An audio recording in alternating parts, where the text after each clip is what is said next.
तो आदाब नमस्कार, एक बार फिर स्वागत है आपका आज की कहानी में। मैं आपका होस्ट दानिश। उम्मीद करता हूँ आप सब लोग खैरियत से होंगे, अपना ख्याल रख रहे होंगे, अपनों का ख्याल रख रहे होंगे। आज की कहानी एक ऐसी पेंटिंग की कहानी है जो मुझे खुद लगता है, लेकिन मुझे क्या लगता है बल्कि कहा गया है इस बारे में कि दुनिया में सबसे ज़्यादा देखी जाने वाली और सबसे ज़्यादा जिसे जानते हैं ये वो इकलौती पेंटिंग है। आप सभी की नज़रों से भी पेंटिंग कभी ना कभी किसी न किसी तरीके से गुजरी होगी, मोनालिसा की पेंटिंग। एक ऐसी पेंटिंग जिसकी मुस्कान आज भी एक रहस्य बनी हुई है। सिर्फ एक पेंटिंग की मुस्कान पे इतना रिसर्च हुआ कि आप यकीन नहीं कर सकते। और इस पेंटिंग की खासियत यह है इसकी मुस्कान की, कहते हैं कि इस पेंटिंग को जब आप देखेंगे, आप जिस एंगल से इस पेंटिंग को देखेंगे वहां से आपको अलग तरह की मुस्कान नजर आएगी। ये इस पेंटिंग की खासियत भी है। अलग अलग एंगल में अलग अलग कोने से इसकी मुस्कान दिखाई देती है। कहीं से आपको ज्यादा मुस्कान दिखाई देगी, कहीं से थोड़ी कम मुस्कुराहट दिखाई देगी, और किसी हर एंगल से अलग अलग मुस्कुराहट आएगी। और कुछ एंगल से तो ऐसा लगता है कि मुस्कान हल्के हल्के बिल्कुल खत्म होती जा रही है, और जो मुस्कुराता चेहरा होता है मोनालिसा का पेंटिंग में वो बिल्कुल मुस्कुराहट खत्म हो जाती है उसकी। ये इस पेंटिंग की खासियत है कि आप जिसको इस पेंटिंग को जिस एंगल से देखेंगे उस एंगल से आपको इसकी मुस्कुराहट अलग अलग नजर आएगी। कहते ये हैं कि इस पेंटिंग के सिर्फ लिप्स जो होंठ होते हैं इसे बनाने में पूरे 12 साल लगे थे। और 12 14 साल पूरी पेंटिंग को बनाने में लगे थे। अब आप अंदाजा लगा सकते हैं कि 14 साल जिस पेंटिंग को बनाने में लगा हो, सिर्फ 12 साल उसके सिर्फ होंठों को बनाने में लगे हों। और 12 साल की मेहनत के बाद जो होंठ बने उसके बाद कहीं जाके पेंटिंग तैयार हुई है। जब ये पेंटिंग बनी तो उसके बाद बड़े बड़े राजाओं के महलों में और बड़े बड़े राजाओं के दरबारों में इस पेंटिंग ने अपनी शोभा बढ़वाई। और इस पेंटिंग में सबसे ज्यादा मशहूर चीज थी वो है इसकी चोरी के ऊपर। 1911 में ये पेंटिंग चोरी होती है। दुनिया के हर अखबार हर मैगजीन में फ्रंट पेज पे इस पेंटिंग की तस्वीर होती है। और तब इस पेंटिंग को ज्यादा पॉपुलैरिटी मिली, ज्यादा चर्चा में आई। कहते हैं कि आज के दौर में भी इस वक्त करीब 50,000 करोड़, यानी क्या इंडियन रुपीज देखा जाए तो 50 अरब रुपए इस पेंटिंग की कीमत है आज के दौर में। हालांकि ये इस वक्त एक म्यूजियम में रखी गई है और ये उसी म्यूजियम से पेंटिंग चुरी थी एक बार। और लेकिन मैं आपको ये चोरी और उसकी पहले पूरी कहानी समझाऊं, उसके पहले जानना जरूरी है कि आखिर इसकी मोनालिसा की पेंटिंग है क्या, और मोनालिसा का असल मतलब क्या है। कहते हैं कि मोनालिसा का मतलब है वो होता है माय लॉर्ड। ये पेंटिंग किसने बनाई, कब बनाई, किसने बनाई, कैसे बनाई, पहले इसकी कहानी सुनाता हूँ मैं आपको, और फिर उसके बाद इसकी कहानी। कहते हैं कि करीब 500 साल पहले इटली में एक सिल्क का व्यापारी था जो अपनी बीवी से बहुत ज्यादा मोहब्बत करता था, और वो चाहता था कि उसकी बीवी की बहुत खूबसूरत पेंटिंग बनाई जाए।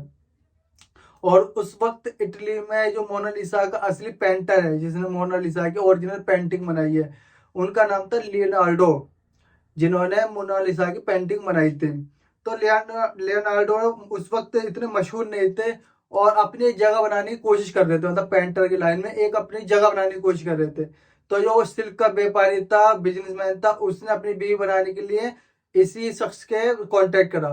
अब इसने पेंटिंग बनाना शुरू करता है, और जब पेंटिंग बनाता है तो कंप्लीट नहीं होती, खैर पेंटिंग बनाता है। तब बेंची ने इस पेंटिंग का पहली बार नाम रखा था, वो था जियोकोंडा। इस पेंटिंग का नाम पहला नाम रखा गया था वो था जियोकोंडा।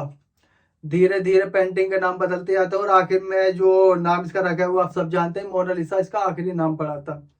कहते हैं कि पेंटिंग 1503 में बनाई गई थी, लेकिन पेंटिंग तैयार हुई 1517 में, मतलब 14 साल का अरसा लगा इस पेंटिंग को बनाने में। इसको बनाने में, पेंटिंग बनाने में ये भी कि जो सिल्क का व्यापारी था, उसने जिससे पेंटिंग बनवाई थी उसके पास इतने पैसे नहीं थे कि वो इसके पैसे पूरे दे सके।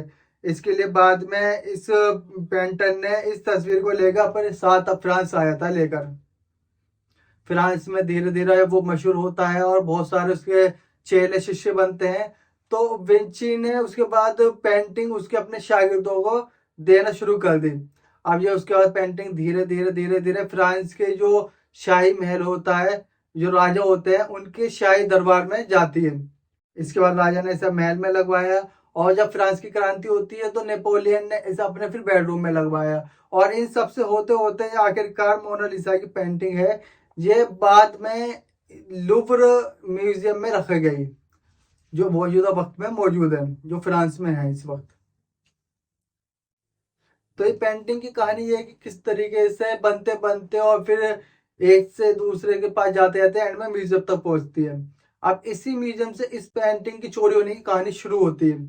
असल में जिस म्यूजियम में रखी गई थी उस वक्त इस पेंटिंग की इतनी अहमियत कोई समझ नहीं पाया था, क्योंकि म्यूजियम में जिस दीवार पे था वो उस दीवार पे सही से चिपकाई तक नहीं गई थी, मतलब फ्रेम में भी इस पेंटिंग को करके नहीं रखा गया था।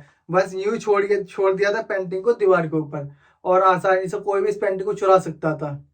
इसी दौरान 1911 में 21 अगस्त 1911 1911 को ये पेंटिंग इसी लुव्र म्यूजियम में, जो पेरिस में फ्रांस के कैपिटल में मौजूद है, वहां से गायब हो जाती है।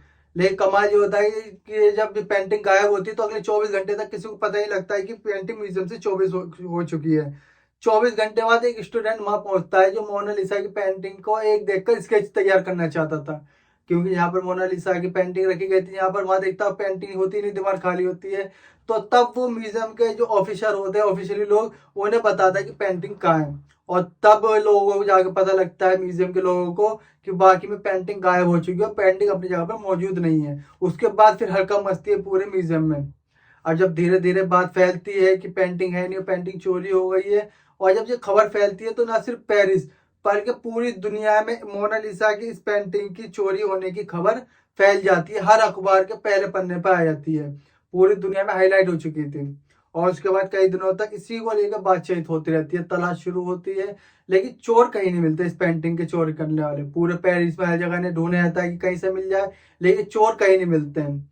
एवन उस वक्त के मशहूर पेंटर थे अपने आप में, जो उस वक्त मशहूर थे, पाब्लो, उन पर भी शक किया गया कि हो सकता है उन्होंने पेंटिंग चोरी करवाई हो या फिर उन्होंने पेंटिंग चोरी की हो।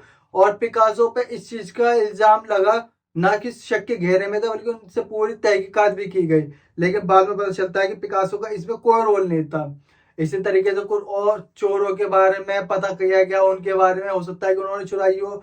लेकिन क्योंकि मोनालिसा की पेंटिंग इतनी अहमियत रखती थी कि उन लोगों की तफ्तीश की गई, लेकिन फ्रेंच पुलिस को कोई ऐसा सबूत नहीं मिलता है कि जिससे पता चल सके कि वाकई में पेंटिंग चुराई किसने। कहते हैं पहली बार 500 साल के इतिहास में से पहली बार 1911 में सबसे ज्यादा पॉपुलर हुई थी पेंटिंग। मतलब 500 साल से इतनी ज्यादा पॉपुलर नहीं थी, लेकिन जब चोरी हुई है उसके बाद से पॉपुलरिटी मिली थी, क्योंकि हर अखबार में, हर न्यूज में, हर चैनल, हर जगह इसी पेंटिंग के चर्चे थे। उसके बाद ही ये पेंटिंग एक हाईलाइट में आई थी। अब खैर तफ्तीश जारी होती है, लेकिन पेंटिंग का कोई पता नहीं चल रहा होता है। इसी तरीके से 2 साल का अरसा बीत जाता है, और 2 साल के बाद फिर इस पेंटिंग की तस्वीर होती है, और जो चोर, उन दोनों को पता लगता है कि तस्वीर कहाँ है और वो चोर कहाँ है। और 2 साल के बाद वापस मोनालिसा की तस्वीर इसी पेरिस के म्यूजियम में लाके रखी जाती है। अब सवाल ये उठता है कि चोरी किसे, क्योंकि, कैसे पकड़ा गया, क्या हुआ था। तो उसकी पूरी कहानी ये थी कि जो इसी म्यूजियम में एक विंसेंजो नाम का मुलाजिम था, काम करने वाला शख्स था, जो इसी म्यूजियम में काम करता था। और मोनालिसा की पेंटिंग थी, जो ओरिजिनल पेंटिंग थी मोनालिसा की, ओरिजिनल कागज पे फ्रेम किया गया था, सिर्फ दीवार पे चिपका दिया गया था। उसे किसी फ्रेम में नहीं लगाया गया था, सिर्फ दीवार पे चिपका दिया गया था। और प्लान ये था कि इसे बाद में कांच के फ्रेम में करके इसे म्यूजियम में, तो जो विंसेंजो था ये उसी म्यूजियम में कांच का फ्रेम बना रहा था, और इससे पहले काफी फ्रेम बना चुका था पेंटिंग रखने के लिए। तो विंसेंजो की जिम्मेदारी थी कि विंसेंजो को मोनालिसा की तस्वीर को कांच में जड़ना था, और यही काम वो कर भी रहा था। एक दिन काम खत्म करने के बाद विंसेंजो म्यूजियम जब बंद होने का वक्त आया तो बाहर नहीं निकलता है, बल्कि वो म्यूजियम में एक अलमारी के पीछे अपने आप को जाकर छुपा लेता है। इसके बाद म्यूजियम बंद हो जाता है, लोग चले आते हैं, और वो फिर बाहर आता है। और फिर जो मोनालिसा की तस्वीर होती है ये पेपर पर, उसे वहां से उठा के ले आता है और उसे मोड़ता है, और फिर उसे सुबह होने से पहले पिछले दरवाजे से इस म्यूजियम से, गैलरी से बाहर निकल जाता है, और तस्वीर को अपने साथ मोड़ को छुपा के तस्वीर ले गया था। अब आप खुद सोच सकते हैं कि जिस मोनालिसा की तस्वीर की कीमत 50,000 करोड़ रुपए है, उसको बेंसोंजे नाम का एक शख्स, फ्रेम बनाने वाला मुलाजिम जो होता है, वो कागज को एक तरीके से, इस तरीके से मोड़कर और वहां से लेकर निकल जाता है। अब पूरी फ्रेंच पुलिस तफ्तीश करती है, 2 साल तक वो हाथ नहीं आता है। बल्कि 24 घंटे के बाद पहली बार पता लगता है कि अगले दिन स्केच बनाने वाले का आर्टिस्ट पहुंचता है, इसके जरिए पता लगता है। 24 घंटे बाद पता लगती है कि बाकी में मोनालिसा की पेंटिंग गायब भी हुई है। खैर 2 साल के बाद ये किसी पुलिस या किसी तहकीकात की वजह से ये मोनालिसा की तस्वीर नहीं मिली थी। ये सिर्फ एक इत्तेफाक होता है कि मोनालिसा की तस्वीर मिल जाती है, वो भी एक आर्ट के एक माहिराना होता है उनकी वजह से। असल में होता यह है कि फ्लोरिडा के एक आर्ट डीलर के पास एक लेटर आता है फ्लोरेंस के रहने वाले, और वो लेटर लिखने वाला लिखता है कि मेरे पास मोनालिसा की ओरिजिनल तस्वीर मौजूद है। वो पेंटिंग है जो आज से 500 साल पहले बनी थी, और मैं उस पेंटिंग को देखना चाहता हूँ। आप इसकी कीमत बताइए। क्योंकि 2 साल में इस मोनालिसा की चोरी हुई पेंटिंग के बारे में पूरी दुनिया में खबर पहुंच गई थी, तो फ्लोरेंस के भी इस आर्ट डीलर के पास भी इस चीज की जानकारी थी, और उसने उस लेटर का जवाब दिया और कहता है कि ठीक है, मैं खरीदने के लिए तैयार हूँ, मुंह मांगी कीमत भी दूंगा आपको। लेकिन खरीदने से पहले मैं उसे चेक करना चाहता हूँ कि वाकई में ये ओरिजिनल पेंटिंग है भी या नहीं। तो इसके लिए आपको मुझे एक बार ओरिजिनल पेंटिंग जरूर दिखानी पड़ेगी। जो चोर था विंसेंट, वो उसके लेटर का जवाब पाके खुश हो जाता है। अब तय होता है, वो आता है उस आर्ट डीलर के पास और वो पेंटिंग दिखाता है। मोनालिसा की ओरिजिनल पेंटिंग होती है, पेंटिंग की जांच होती है और पता चलता है कि हाँ जी वाकई में वही पेंटिंग है जो आज से 500 साल पहले बनाई गई थी, ओरिजिनल पेंटिंग है। जो आर्ट डीलर था वो ईमानदार था और उसे इसकी पेंटिंग की कीमत और अहमियत का वाकई में पता था। उसने फौरन पुलिस अधिकारियों को फोन किया, और फोन करने के बाद पुलिस की टीम वहां पहुंच भी जाती है, और विंसेंट को रंगे हाथ पकड़ा जाता है, और मोनालिसा की तस्वीर वापस उसी म्यूजियम में ले आके लगा देते हैं जहां पर वो चोरी हुई थी। लेकिन इस बार पेंटिंग रखी गई वो तरीका अलग था। 1911 में जो तरीका था उससे अलग था, कि उसका जो तरीका था वो ऐसा था कि उससे पूरे फ्रेम में करके और एक अच्छी तरीके से रखा गया था, ताकि लोगों को भी एहसास हो कि उस पेंटिंग की कीमत है क्या बाकी में। खैर बाद में चोर अपनी बताता है कि उसकी वजह क्या थी चोरी करने की, तो वो अपनी वजह बताता है। तो कहता है कि जब मैं फ्रेम बना रहा था मोनालिसा की तस्वीर के लिए, तो जब भी मैं मोनालिसा की तस्वीर देखता था तो उससे मुझे उस तस्वीर से और उस तस्वीर में बनी हुई पेंटिंग से प्यार हो जाता है, और खास तौर से उसकी मुस्कुराहट जो होती है उससे प्यार हो जाता है। मैं जिस एंगल जिस कोने से उसकी तस्वीर देखता हूँ उससे उसे अलग अलग मुस्कान दिखाई देती थी, इसी वजह से मुझसे उससे प्यार हो गया, और मैं किसी भी कीमत पर इस तस्वीर को हासिल करना चाहता था। दूसरी वजह उसने ये बताया कि इस मोनालिसा की जो असल इस तस्वीर पे किसी का हक है वो इटली का है, और जिसने इस पेंटिंग को की बनाया था वो इटली का था। बाद में पेंटिंग फ्रांस आई और फ्रांस के पास आई, लेकिन असल इसका मालिकाना हक है वो इसकी इटली की है। इटली इसकी शान है ये। और मैं इस पेंटिंग को इसलिए इटली में बैठना चाह रहा था ताकि इटली के किसी ऐसे शख्स के पास पहुंच पाए जो उसकी असल वैल्यू जान सके, असल कीमत जान सके, और ये अपने घर वापसी चले एक तरीके से। मौजूदा वक्त में मोनालिसा की पेंटिंग फ्रांस के उसी म्यूजियम में रखी हुई है, और बहुत सेफ तरीके से रखी हुई है। पूरे फ्रेम में बाकायदा सब कुछ सेफ तरीके से रखी गई है, और पूरी दुनिया से लाखों लोग उस पेंटिंग को देखने के लिए अब पहुंचते हैं। एक दौर था जिस पेंटिंग की कीमत नहीं थी, जिसे चुरा के ले आने वाला चोर भी उसे इस तरीके से मोड़ के ले आता है जैसे वो एक रत्ती का कागज हो। लेकिन जब उसे उसकी असल कीमत पता चलती है, और फिर फ्रांस सरकार को भी इसका एहसास होता है कि इस पेंटिंग की असल कीमत है, कि उसके बाद पेंटिंग की मरम्मत कराते हैं और उसे अच्छी तरीके से फ्रेम में सजवा के दीवार पर लगाते हैं। यही वजह है कि पूरी दुनिया से लाखों लोग इस पेंटिंग को देखने आते हैं सिर्फ उसकी मुस्कान की वजह से। तो ये थी दुनिया की सबसे महंगी पेंटिंग की चोरी की कहानी, जिसके चुराने के सिर्फ दो मकसद थे।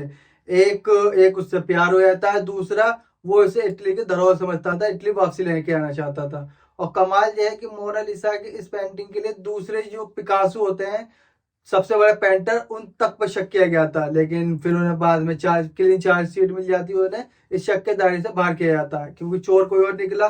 चोर सिर्फ एक मामूली इंसान था। लेकिन शुक्र ये होता है कि इस मोनालिसा की पेंटिंग को कोई किसी तरीके का नुकसान नहीं पहुंचा, क्योंकि जिस तरीके से वो ले गया था हो सकता था कोई पेंटिंग को नुकसान भी पहुंच सकता था। अगर आपके पास इस स्टोरी से रिलेटेड कोई और इन्फॉर्मेशन हो तो मुझसे जरूर शेयर कर सकते हैं। उम्मीद करता हूँ आप लोगों को कहानी पसंद आई होगी। कहानी पसंद आई हो तो वीडियो लाइक करें, चैनल सब्सक्राइब करें, और ऐसी इंटरेस्टिंग कहानी सुनने के लिए हमारे साथ जुड़े रहें। मिलते हैं कल अगली कहानी में। जब तक के लिए धन्यवाद।